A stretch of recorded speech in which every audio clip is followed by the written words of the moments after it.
महोदय, पहले समझ लीजिए। कहता है निम्नलिखित संख्याओं के वर्ग में शून्य की संख्या दें। माने कोई लिखेगा नहीं, समझिए केवल। यानी जो भी यहाँ पर में संख्या दिया गया है उसका अगर वर्ग करें तो उसको वर्ग करने पर जो हमें मिलेगा उसमें शून्यों की संख्या क्या होगी। माने हल में हम लिखें तो हल हम ए नंबर में कर रहे हैं, ए का 10 है। आप जानते हैं कि वर्गों का बात करता है तो छोटे संख्याओं के लिए तो हम मान लीजिए कि 10 का यहाँ पर में वर्ग कर दिए और 10 का गुना 10 बराबर 100, हमें पता चल गया 2। लेकिन जैसे जैसे संख्याएं, इस प्रकार की संख्याएं इसके अंत में सुना है बड़ी होती जाएंगी तो कठिनाई बढ़ती जाएगी। समझ गए? इसके लिए आसान तरीका क्या है? आसान तरीका यह है, क्योंकि आपका वर्ग कहता है तो आप जानते हैं कि वर्ग माने घात 2 होता है। वर्ग माने घात 2 होता है। समझ गए?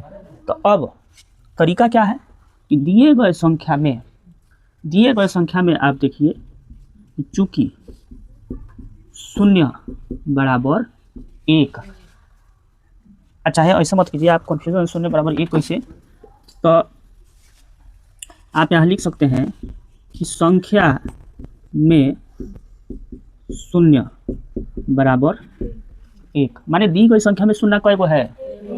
1 गो है। इसलिए संख्या के वर्ग में 0 बराबर 1 गुना 2, और ये वाला 2 आपका हमेशा चलेगा। किस लिए? क्योंकि उसका घात 2 है, वर्ग का मतलब 2 है। अब 0 की संख्या जय को होगा उससे 2 में गुना होता है, 1 का गुना 2 में तो कितना हो जाएगा? 2।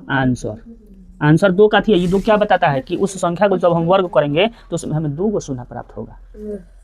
समझ गए? यही बात बताना है। फिर से एक बार देख लो। पहले दी गई संख्या में हमें देख लेना है, ये बात नहीं लिखना है, हम समझाने के लिए लिख दिए इसको, ये वाला हम समझाने के लिए लिख दिए। ये छोटा संख्या है तो वर्ग करके यहाँ डायरेक्ट देख लेंगे, कोई को 0 तो लिख देंगे। लेकिन आप शुरू यहाँ से करेंगे, पहले ए नंबर लिख देंगे जो भी है, आप बी नंबर से बनाइएगा, हम ये बताते रहे हैं, हम बताए हैं। चूँकि संख्या में 0 बराबर कई गो, माने दी गई संख्या जो आपके सामने है उसमें 0 कई गो है? तो 1 है। इसलिए इस संख्या माने जो दिया गया संख्या है, संख्या के वर्ग में 0 बराबर 1 गुना ये 2 सब में चलेगा। 1 गुना 2 बराबर 2, यानी शून्यों की संख्या 2।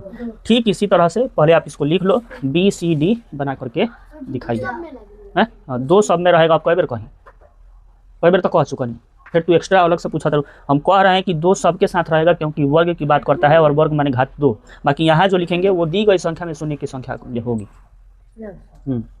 और यहाँ 0 1 था तो 1 लिखे, अगर यहाँ 1 है तो 1 गो, यहाँ 2 गो है तो 2 गो लिखेंगे। तो भले ही हल करने का तरीका है, बाकी साफ दिख रहा है कि 2 दूनी के 4 गो हो जाएगा, 3 दूनी के 6 गो हो जाएगा, लेकिन आप इस तरह से हल करके दिखाइए।